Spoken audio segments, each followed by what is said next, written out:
Hello, Hello, what's your name my name is Molemo Moiloa. and where are you coming from? I'm from Johannesburg in South Africa.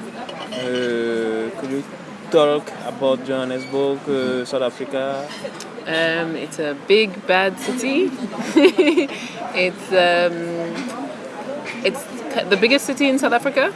It's You can just talk about the country first, South okay. Africa, and maybe about your sensation, your need, what particular affect your person, or what Okay. particular affect the manner Yeah. how people could think Okay. or produce artistic realization. Okay. So South Africa is a very wealthy country. It has a lot of money, but that money remains very much in. We have a big white population, white South Africans, and by and large, the money remains with white South Africans, and black South Africans remain very, very poor. And this is really like the thing that colors life in South Africa. And it really impacts a lot of artistic practice in South Africa as well. And many people are trying to engage with the questions of South Africa gained independence, I suppose, for lack of a better word, in 1994. So very recently. Yes. We're not even 30 years old. And Mandela was like this image of everything is going to be good now. And The image of salutation. yes. And so I think much of what South Africans are trying to deal with is now Mandela is gone, and with him the dream is gone. We realize that we still have a lot of problems, and we're stuck on how to fix them and how to solve them. So you have seen on media that politician lived by Mandela was not good as him Yeah. and was corrupt a lot of time Yes. by Indian society, Indian President Zuma. yeah, Indian rich person, Yes. thing like that. Yeah. I mean, because there's a lot of money in South Africa, we're also very consumerist culture, and it's really driving a lot of people wanting to consume a lot. South Africans are in a lot of debt. We have more debt than anybody else in the continent, because there's a lot of like credit systems and loans and these kinds of things. And because of this consumerist culture, many people want to be very rich. And the only way to be so rich, to have your Gucci bags and your Ferrari car, is to steal money. Is it the rest or is it the consequence of colonialism or the apartheid? Yes, I think it is because in many ways I think South Africans have lost we lost. So for example, South Africans don't have land. Very few South Africans can farm and make their own food. In 1913, 80% of the population was pushed onto 13% of the land. So we've lost a lot of our connection to traditional life and to our own like African values and culture. And we're replacing that with things that make us feel better, which is buying fancy things. And we think that by consuming and having a big car and a big TV and a fancy cell phone that we're going to feel something, but it doesn't work. Let's talk about your job. What is Yeah. your job? My job. At the moment I work as a freelancer. I used to work in a non-profit organization, Yes. which is the Visual Arts Network of South Africa, which is an arts association. So I do quite a lot of arts organizing, like project management and arts management, but I also work as an artist. Yes. Yeah. And what is the view of your artists on neocolonialism, on effect after colonialism, on effect about apartheid, living or the impact in the life of South African or black people? So, to be honest, with my own work, I am more interested in having a conversation about what are the potentials and possibilities for new ways of living. So, I don't work a lot, everything is impacted by history, but I don't work a lot on historical issues. I work a lot with archives because I think archives can teach us about how we have been for a long time, and it can tell us it can give us clues for how we want to be in the future. But I'm more interested in how we want to be in the future and the ways that we can find solutions and knowledge from everyday life that can help us find our way in the future. So, for example, I'm interested in ordinary Black people's lives and the solutions that people find for their everyday problems, and thinking through people's ways of doing things to find solutions for the future. Obviously, all Black people's lives are impacted by colonialism, and our lives, particularly issues of poverty and limited resources, are impacted by this history. You know?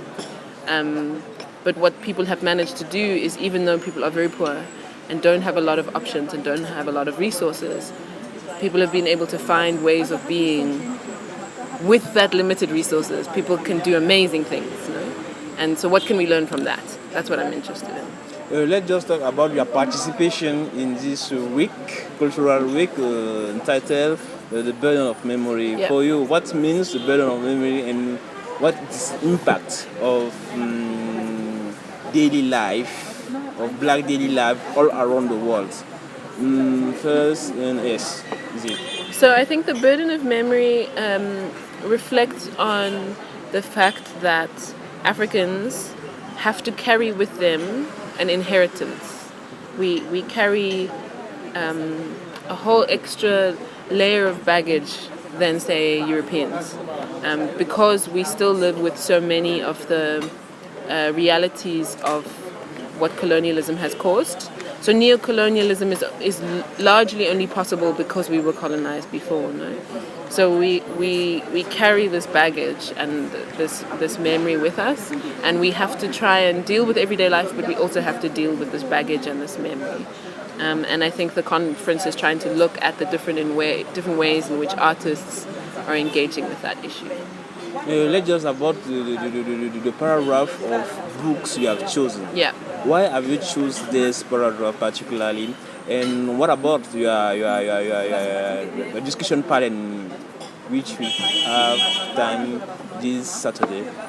So today we had a reading of a text by Santu Mufokeng, who's a South African photographer. Yes. And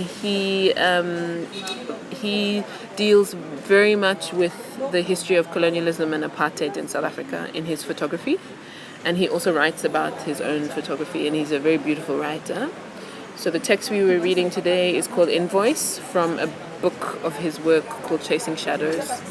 And the text speaks about this burden of memory, the fact that colonialism and apartheid have made us lose ourselves, and lose our sense of our own being and our own dignity. And because of this, we are really struggling with contemporary life. And we have to deal with the burden of this memory in order to be able to deal with contemporary life. So like the corruption of Zuma, if we can't fix ourselves, we're going to try and accumulate money and try and be greedy to solve problems. But we need to solve the very difficult questions of our own being and selfhood, and that can't be solved with more Chinese contracts, you know.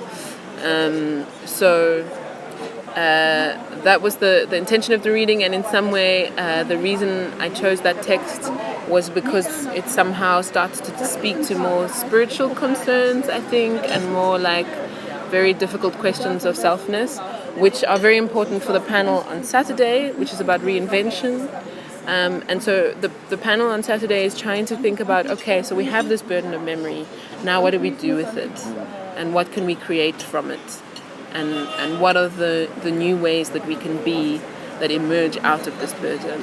And I think that one of the key things we need to deal with, and that the artists on the panel will be dealing with, is that kind of dealing with these kind of spiritual issues.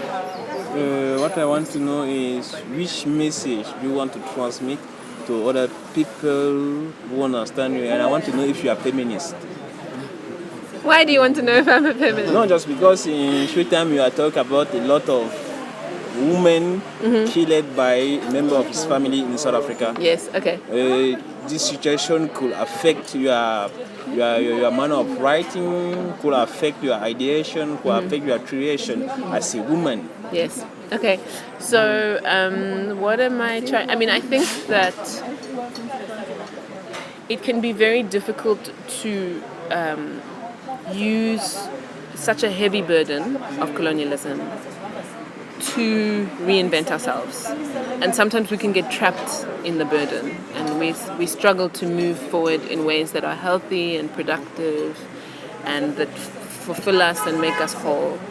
And that's, I think, what I'm really interested in. And so I'm interested in bringing that to this conversation. Because so far we haven't really dealt with that yet, but I think because we're going through the process, no, we're dealing with mourning, we're dealing with memory, and we'll move on to reinvention at the end. Am I a feminist? Yes, and I think that women have a lot to offer to the conversation. Partly, for example, in relation to this, I think women find it much more easy to speak about emotions and who we are and the things we're struggling with inside than men, for example. And men are under a lot of pressure to always look like they have everything together and not to cry and not to mourn and not to show this difficulty. And so I think women have a lot to bring to the conversation to help us all, men and women, deal with these difficulties. And in South Africa, we have a serious problem with gender-based violence, where we have many, many women dying constantly with very high rates of rape. And that problem, again, is an inheritance because the men in our country are broken and they're struggling to fix themselves and they're taking out on the women that they love. And the only way we're going to fix that, we need to fix these broken parts of ourselves. And we need to do that together, and I think women can lead that. Thank you very much. I want to know, do you have the word of the hands? The word of the hand, le mot de fin. I don't know what that means. Final statement.